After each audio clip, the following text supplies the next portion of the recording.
Fala pessoal, sejam todos bem-vindos. Bora aqui para mais um conteúdo, mais uma notícia, trazendo para vocês as últimas informações diretamente dos Estados Unidos. Pessoal, que bomba, hein? Lula de novo entregou todo mundo. Lula de novo entregou os seus comparsas ali e já tem reação da Casa Branca. Pessoal, vamos com Revista Timeline, deixando os créditos ao canal da Revista Timeline na plataforma do YouTube. Se não é inscrito no canal, se inscreva, deixe seu like e o seu comentário, que isso faz uma enorme diferença pra gente aqui dentro da plataforma. Não se esqueçam de ativar o sininho das notificações para ficar por dentro de tudo que acontece no meio político. E pessoal, comentem de qual cidade vocês estão nos assistindo, que é pra gente saber de onde está vindo a nossa audiência.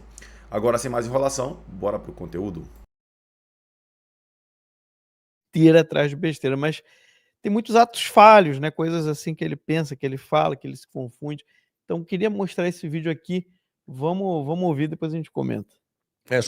Eu, antes de falar, sabe, de julgar alguém, antes de punir alguém, eu tenho que julgar essa pessoa. Eu tenho que ter provas. Você não pode simplesmente dizer, sabe, que você vai invadir, que vai combater o narcotráfico na terra dos outros, sem levar em conta a Constituição dos outros países, a autodeterminação dos povos, sem levar em conta a soberania territorial de cada país. Porque se o mundo ficar uma terra sem lei, sem respeitabilidade, vai ficar muito difícil viver. Eu espero, se o presidente Trump quiser discutir esse assunto comigo, eu teria imenso prazer de discutir com ele assuntos. Imenso prazer. Sabe? Esse e outros assuntos. Porque, veja, o mundo não pode continuar nessa polarização, sabe, do bem contra o mal a vida inteira.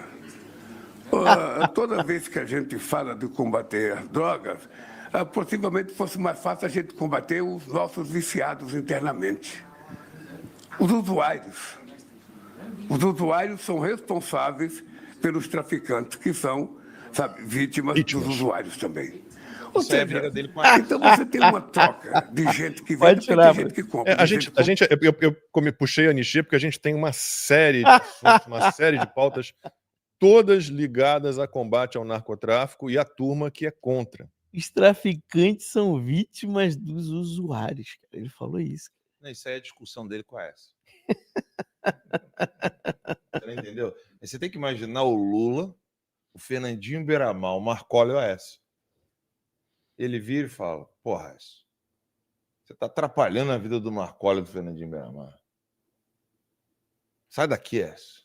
Você não pode. Você está atrapalhando o meu trabalho. Você está colocando o Marcola e o Fernandinho Beiramar como vítima dessa parada. Eu preciso fingir que eles não são vítimas. Mas você não para de cheirar? Não dá nem para dizer que quem é um negócio droga maluco, cara. Não financia como. De alguma forma, que não tem uma... Claro. Você lembra que mas assim, se não tem para vender, não tem quem compre, né? Mas você lembra que ontem eu fiz essa ressalva? O esquerdista, ele gosta de fazer isso. Ele gosta de inverter. Sim. Eu sei que o usuário, ele tem a sua parcela de culpa. Ele financia a estrutura. Mas só que não é o usuário que traz a K-47. Não faz o menor sentido isso que o Lula falou. Não é o usuário que chamar traficante de vítima. Que mata. Pô, exato, entendeu? Eles gostam... O comunista gosta de fazer essa inversão, sabe? Porque quando você pensa em o que é narcotráfico, alguém está ingressando com a K-47 no Brasil de modo proibido, alguém está trazendo toneladas e toneladas em containers. Para trazer toneladas e toneladas de containers, você tem que corromper vários deputados federais, estaduais, senadores, governadores, prefeitos, policiais federais, policiais civis e militares.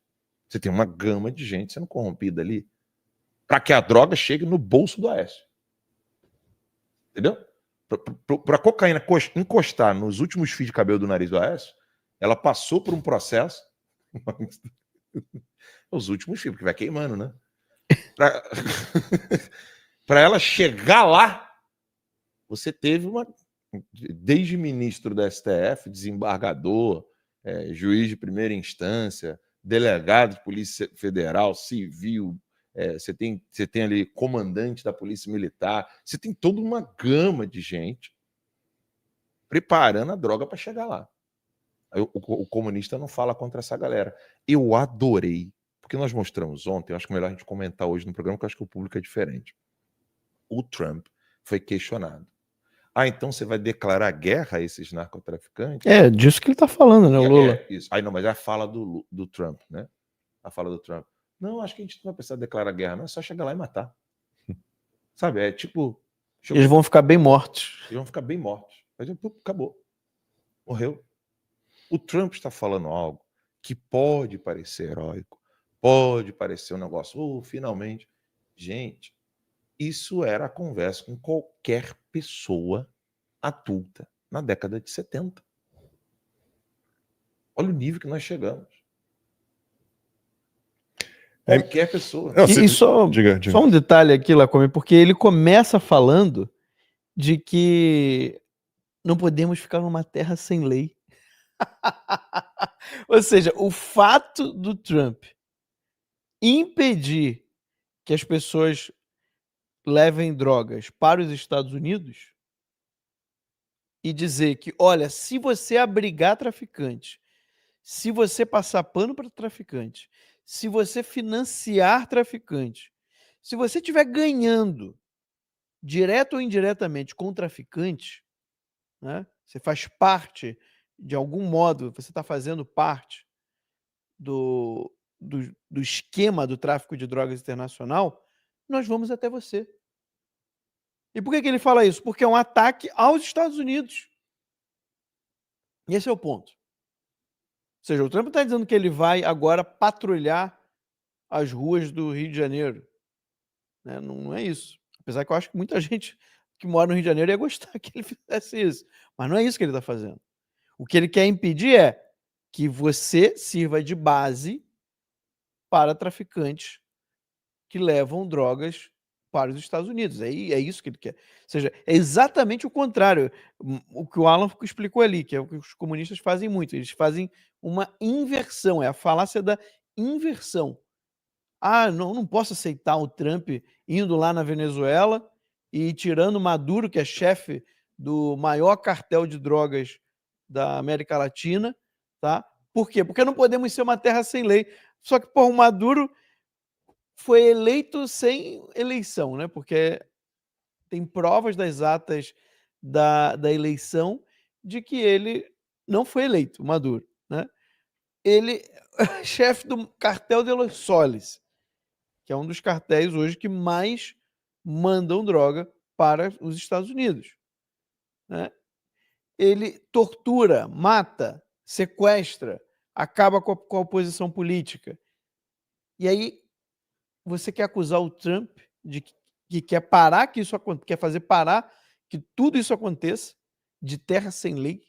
Sabe, é um negócio assim, é impressionante a capacidade de cinismo que essas pessoas têm. O caso do Lula é patológico mesmo, né? Ele já é contumaz, né? Ele é especialista em ser cara de pau, em ser cínico e falar o contrário do que ele faz, né? Ele sempre faz isso, mas é interessante explicar para as pessoas isso. Tá? É importante você mostrar isso para as pessoas. Quer dizer, o Brasil não é uma terra sem lei. O Rio de Janeiro não é uma terra sem lei, né? Outros lugares aí perigosos, Ceará, ou seja, uma série de locais no Brasil hoje não é terra sem lei. Você pega aqueles gráficos de apreensão de drogas. O governo Bolsonaro é recorde atrás de recorde. Começa o governo Lula, cai. Você começa a ter benefícios para traficantes. Não vai mais poder processar o cara por porte ilegal de arma. Né? Você vai tirando uma série de dificuldades, né? de facilidades, né? Você vai colocando uma série de facilidades para diminuir pena de tráfico de drogas no Brasil.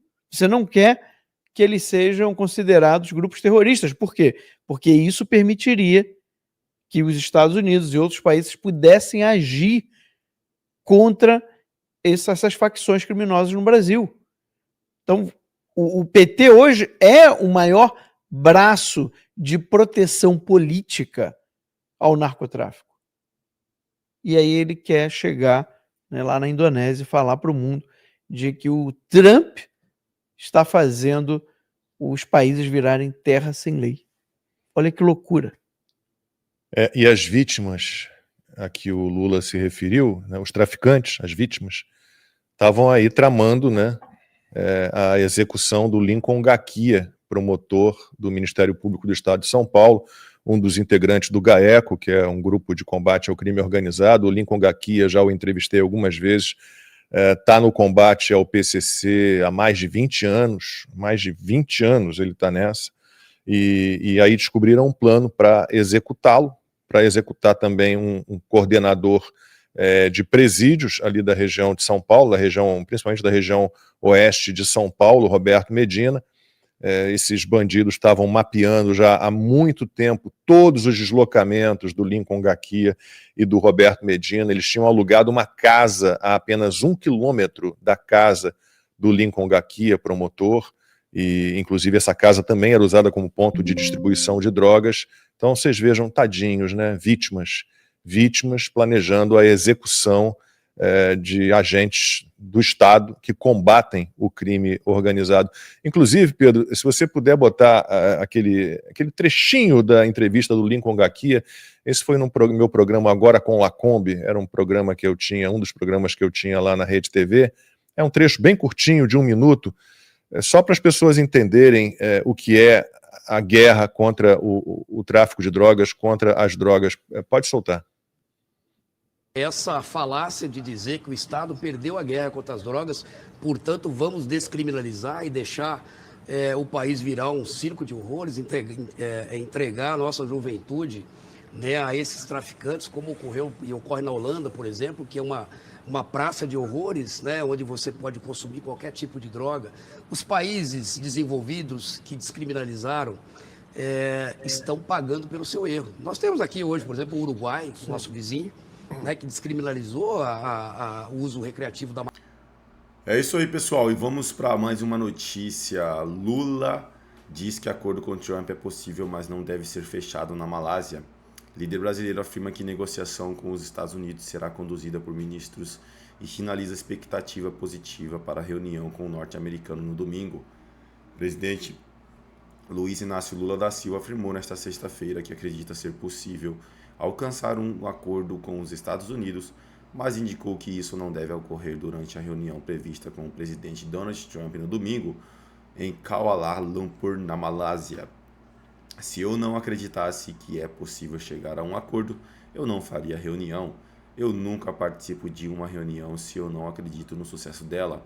Só vou saber se vai ser sucesso ou não se eu participar, declarou Lula a jornalistas antes de deixar Jacarta, na Indonésia. Lula explicou que o entendimento, se avançar, será articulado posteriormente por meio dos canais diplomáticos e técnicos.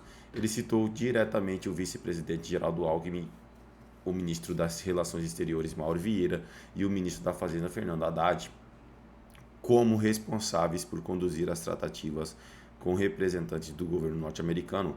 O acordo certamente não será feito amanhã ou depois de amanhã, quando eu me reunir com ele. O acordo será feito pelos negociadores, disse o presidente, acrescentando que gostaria que já estivesse resolvido. Eu queria que o acordo fosse ontem, mas se for amanhã já está bom. Quanto mais rápido, o melhor.